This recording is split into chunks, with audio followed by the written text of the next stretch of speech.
न तेरा है न मेरा है, ये हिंदुस्तान सबका है। नहीं समझी गई ये बात तो नुकसान सबका है। जो आकर मिल गई इसमें वो दिखलाई नहीं देती, जो नदियां मिल गई इसमें वो दिखलाई नहीं देती। महासागर बनाने में मगर एहसान सबका है। मां की तरह ख्याल रखती है, पिता की तरह ख्याल रखती है, लेकिन अगर कोई सरकार अपने बच्चों को उसका गला घोटने पे उतारू हो जाए तो फिर सरकार निष्पक्ष सरकार नहीं है। दोस्तों, बुजुर्गों, नौजवान साथियों, स्वागत है आपका हमारे स्पेशल न्यूज चैनल में। तो आज की फिर से एक बहुत ही खास स्पेशल न्यूज आपकी खिदमत में लेकर आया हूं। साथियों, जिस तरह से मैं सदन के अंदर की कुछ अहम बातें आपको दिखाते रहता हूं इस वीडियो के माध्यम से, तो आज मैं फिर से एक संजय सर की ऐसी स्पीच लेकर आया हूं जिसमें संजय सर ने बीजेपी को गुनहगार ठहराया और उन्होंने शेरो शायरी के साथ अपनी स्पीच शुरू की और शेर में कहा कि ना मेरा है ना तेरा है, ये हिंदुस्तान सबका है। न मेरा है न तेरा है, ये हिंदुस्तान सबका है। जो न समझ पाए ये नुकसान सबका है। बहुत अच्छी बात इन्होंने शेर के साथ इजहार करी और उन्होंने कहा कि सरकार लोगों की माए बाप होती है, और बहुत अच्छी बात ये भी उन्होंने सही कही।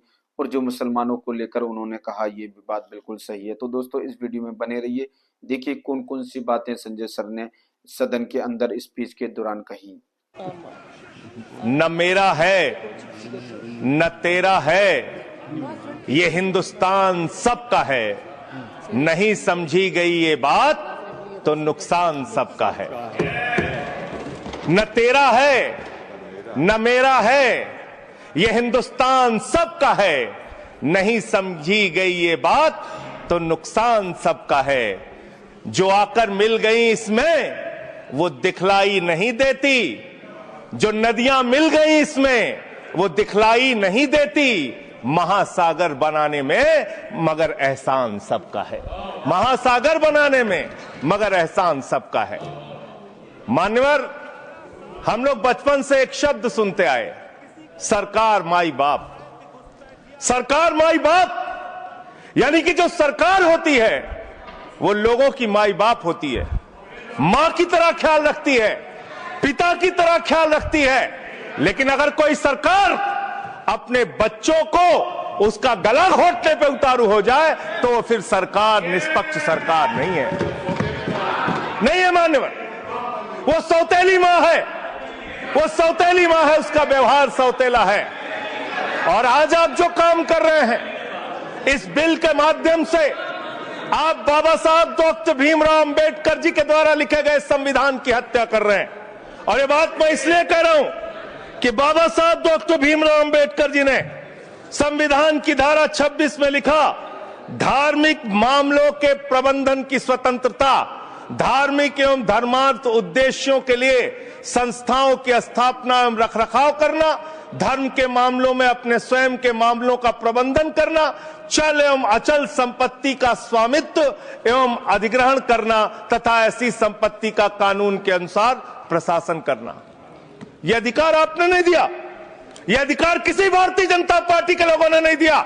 यह अधिकार बाबा साहब डॉक्टर भीमराव अंबेडकर जी के द्वारा लिखे गए भारत के संविधान ने दिया मान्य। और आप उस संवैधानिक अधिकार को छीन रहे हैं एक गैर संवैधानिक बिल लाके। क्या क्या लिखा इस कानून के अंदर आपने, किस तरीके से आपने इस संविधान की हत्या करने का काम किया। आप बड़ी बड़ी बातें कर रहे हैं। ये सरकार कह रही है कि ये कानून हम मुसलमानों के भले के लिए आ रहे हैं। जब मैं आपसे सुनता हूं तो मुझे लगता है कपिल शर्मा कॉमेडी सर्कस में बोल रहा है। आप मुसलमानों का भला कर रहे हैं, आप मुसलमानों का भला कर रहे हैं। दोनों सदन में एक भी सदस्य, दोनों सदन में सिर्फ एक सदस्य गुलाम अली को छोड़ के एक भी सदस्य आपका मुसलमान नहीं है। आप मुसलमानों का भला कर रहे हैं, आप मुसलमानों का भला कर रहे हैं।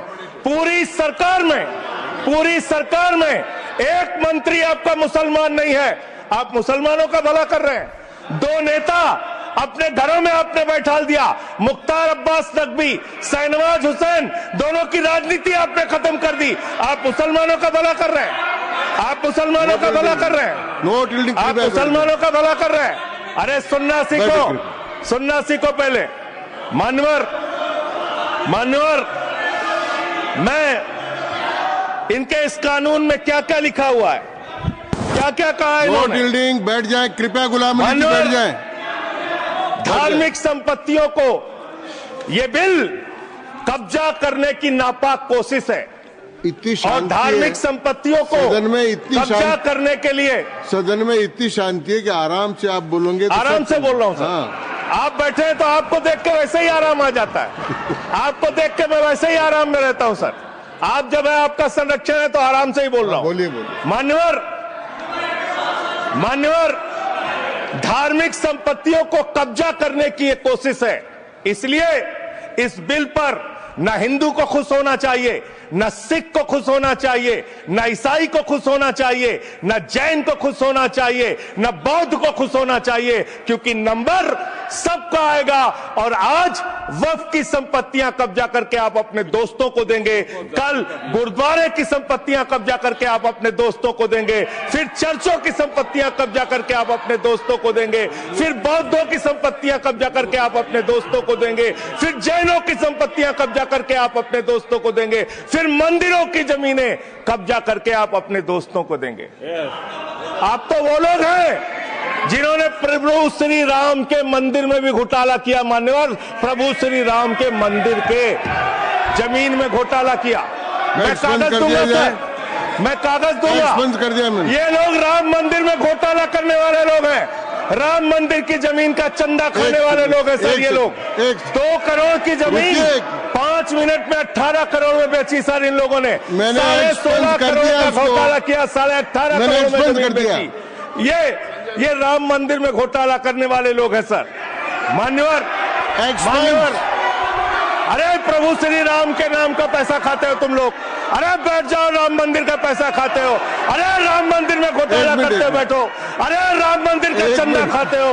अरे चंदा चोरो बैठो, चंदा चोरो बैठो, चंदा चोरो बैठो, बैठो चंदा चोरो, चंदा चोरो बैठ जाओ।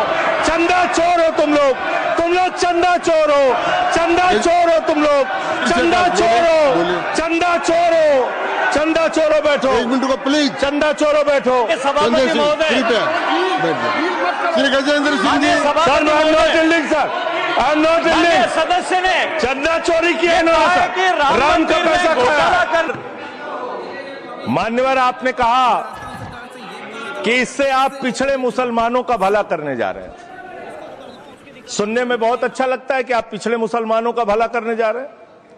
आपने इसमें कहा कि आप महिलाओं का भला करने जा रहे हैं। सुनने में बहुत अच्छा लगता है कि आप महिलाओं का भला करने जा रहे हैं, लेकिन ये सरकार और यहां पे इस समय मंत्री जी नहीं है, मैं उनसे पूछना चाहता हूं, आप देश को और सदन को गलत जानकारी क्यों दे रहे हैं? मान्यवर, 2013 के वक्फ बिल में जो भारतीय जनता पार्टी की सहमति और सहयोग से पास हुआ, उसमें भी महिलाओं के लिए आरक्षण था। मना कर दीजिए कि नहीं था, मना करिए कि हम गलत बोल रहे हैं। मान्यवर दोस्तों, आपने वीडियो में देखा होगा जिस तरह से संजय सर ने जो अहम बातें थी वो स्पीच में अपनी कहीं और भाजपा को गुनहगार ठहराया। क्या उन्होंने जो कहा वो सही था? अगर आपको ये वीडियो पसंद आई हो और उनकी बातें जो पसंद आई हो, हमें कमेंट करके जरूर बताएं।